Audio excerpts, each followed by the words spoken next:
বই তো আমরা কম বেশি সবাই পড়ি, তাই না? কিন্তু উপন্যাস কি শুধুই একটা বই, নিছক বিনোদনের মাধ্যম, নাকি এর চেয়েও অনেক বেশি কিছু? চলুন আজ আমরা একটু গভীরে যাই আর দেখি কিভাবে উপন্যাস একসময় শুধু একটা সাধারণ গল্পের বই ছিল না, বরং একটা বিপ্লবী শক্তি হয়ে উঠেছিল, যা গোটা সমাজকে বদলে দেওয়ার ক্ষমতা রাখত। আচ্ছা, একটা প্রশ্ন করা যাক। যদি বলি ১৮ শতকের সবচেয়ে যুগান্তকারী বা ডিসরাপটিভ প্রযুক্তি কোনটা ছিল? মাথায় হয়তো স্টিম ইঞ্জিন বা অন্য কোনো বড় যন্ত্রের কথা আসছে। কিন্তু আসল উত্তরটা শুনলে শায়দ একটু অবাকই হবেন। হ্যাঁ, ঠিকই দেখছেন, উপন্যাস। হয়তো বিশ্বাস হচ্ছে না, কিন্তু এই ছাপার অক্ষরে বাঁধা গল্পগুলোই সেই সময়ের সমাজ, সংস্কৃতি আর রাজনীতিতে রীতিমতো তোলপাড় ফেলে দিয়েছিল। চলুন আজ এই ব্যাপারটা একটু ভেঙে দেখা যাক, কিভাবে এটা সম্ভব হলো। তো প্রথম প্রশ্নটাই হলো, কারা পড়ত এই উপন্যাসগুলো? আসলে একটা নতুন ধরনের পাঠক গোষ্ঠী তৈরি না হলে এই বিপ্লবটা আসতই না। আর এর পেছনে ছিল কয়েকটা বড় সামাজিক আর প্রযুক্তিগত বদল। দেখুন, পুরো ব্যাপারটা শুরু হয় ১৮ শতকে, যখন প্রিন্টিং টেকনোলজি অনেক সহজলভ্য হয়ে গেল। এর ঠিক পরেই চলে এলো সার্কুলেটিং লাইব্রেরি, যেখান থেকে মানুষ খুব কম খরচে বই ভাড়া করে পড়তে পারত। এর সাথে যোগ হলো শিল্প বিপ্লব। এর ফলে যে নতুন মধ্যবিত্ত শ্রেণীটা তৈরি হলো, তাদের হাতে অবসর আর বই কেনার মতো পয়সা দুটোই ছিল।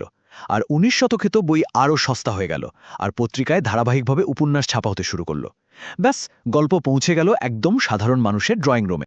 আর এর ফল যা হলো তা এক কথায় অসাধারণ। আগে বই পড়াটা ছিল শুধু অভিজাত শ্রেণীর ব্যাপার, কিন্তু এখন দোকানের কর্মচারী, কেরানি মানে নিম্ন মধ্যবিত্তরাও পাঠক হয়ে উঠল।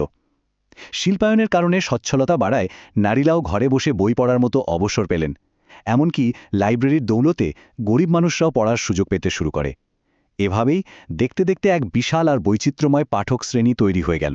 কিন্তু একটা মজার ব্যাপার কি জানেন? নারীদের এই বই পড়াটাকে অনেকেই কিন্তু ভালো চোখে দেখেনি। যেমন ধরুন, ইউরোপে ভয়টা ছিল যে উপন্যাসের এই কাল্পনিক জগৎটা নারীদের মনকে কলুষিত করে দেবে। আর এদিকে ভারতে চিন্তাটা ছিল বই পড়লে নারীরা ঘরের কাজ ফেলে পুরুষদের জগতে ঢুকে পড়তে চাইবে। লক্ষ্য করার মতো বিষয় হলো, দুটো আলাদা সংস্কৃতিতে ভয়টা কিন্তু প্রায় একই রকম ছিল, যা থেকে বোঝা যায় যে সেই সময় নারীদের কতটা দুর্বল আর নির্ভরশীল ভাবা হতো। উপন্যাস কিন্তু শুধু বিনোদন ছিল না, এটা হয়ে উঠেছিল সেই সময়ের সমাজের এক নিখুঁত আয়না। লেখকরা তাদের সময়ের বড় বড় সামাজিক পরিবর্তনগুলোকে গল্পের মধ্য দিয়ে সবার সামনে তুলে ধরছিলেন। জেন অস্টিনের এই বিখ্যাত উক্তিটা দেখুন। তিনি তার উপন্যাসের মাধ্যমে গ্রামীণ ভদ্র মহিলাদের জগৎটাকে তুলে ধরেছিলেন। সেই সময়ে নারীদের জীবনের মূল লক্ষ্যই ছিল একটা ভালো বিয়ে আর একজন ধনী স্বামী। তার গল্পগুলো দেখা যেত টাকা আর বিয়ের বাইরে নারীদের জীবনটা আসলে কতটা সীমিত ছিল। আবার অন্যদিকে চার্লস ডিকেন্স তার উপন্যাসে শিল্পযুগের একেবারে জীবন্ত ছবি এঁকেছেন। তার গল্পে উঠে আসত ধোয়া ওঠা কলকারখানা, ঘিঞ্জি শহর আর সেখানকার শ্রমিকদের বেকারত্ব, অস্বাস্থ্যকর জীবনের ভয়ঙ্কর বাস্তবতা।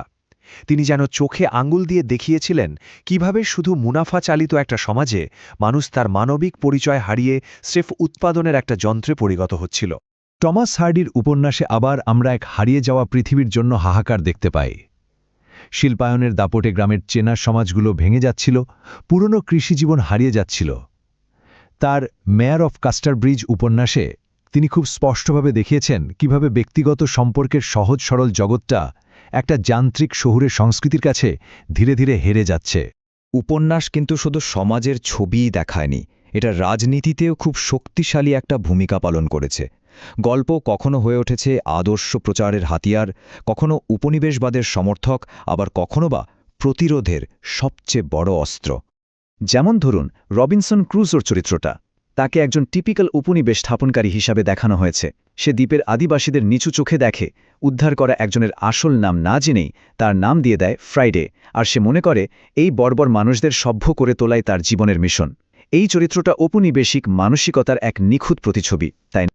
এখন ঔপনিবেশিক ভারতে উপন্যাসের ভূমিকাটা ছিল আরও জটিল, একটা দুমুখ তলোয়ারের মতো।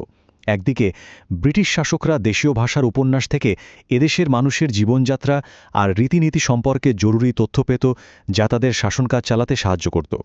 আবার অন্যদিকে ভারতীয় জাতীয়তাবাদীরা এই উপন্যাসকেই ঔপনিবেশিক শাসনের সমালোচনা করার জন্য আর মানুষের মধ্যে জাতীয়তাবোধ জাগিয়ে তোলার এক শক্তিশালী মাধ্যম হিসেবে ব্যবহার করত। চলুন এবার দেখি কিভাবে ভারতীয় লেখকরা উপন্যাসকে নিজেদের সামাজিক আর রাজনৈতিক উদ্দেশ্য পূরণের জন্য ব্যবহার করেছিলেন আর একটা নতুন জাতীয় পরিচয় তৈরিতে সাহায্য করেছিলেন। কেরালার সরস্বতী বিজয়ম উপন্যাসের গল্পটা শোনা যাক। এর নায়ক একজন অস্পৃশ্য যুবক এক ব্রাহ্মণ জমিদারের অত্যাচার থেকে বাঁচতে গ্রাম ছাড়ে। এরপর সে খ্রিস্টান হয়ে আধুনিক শিক্ষা নেয় এবং শেষ পর্যন্ত একজন বিচারক হয়ে নিজের গ্রামে ফিরে আসে। গল্পের শেষে সে জমিদারও অনুতপ্ত হয়। এই গল্পটা সরাসরি জাতিভেদ প্রথার উপর একটা বড়সড় আক্রমণ ছিল এবং এটা দেখিয়েছিল যে শিক্ষার মাধ্যমে সমাজের অত্যাচার আর বৈষম্য দূর করা সম্ভব। উপন্যাস একটা অখণ্ড ভারতীয় পরিচয় তৈরিতেও দারুণভাবে সাহায্য করেছিল। মারাঠা আর রাজপুতদের নিয়ে লেখা ঐতিহাসিক উপন্যাসগুলো একটা গৌরবময় অতীতের ধারণা তৈরি করে, যা সবাইকে এক সুতোয় বাঁধে।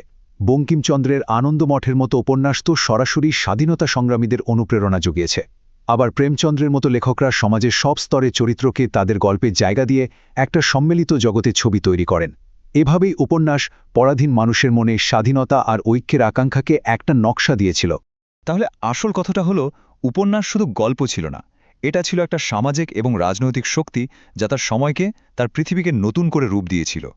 এবার প্রশ্ন হলো, যদি সেদিনের উপন্যাস তাদের পৃথিবীকে আকার দিতে পারে, তাহলে আজকের কোন গল্পগুলো আমাদের পৃথিবীকে আকার দিচ্ছে ভেবে দেখবেন।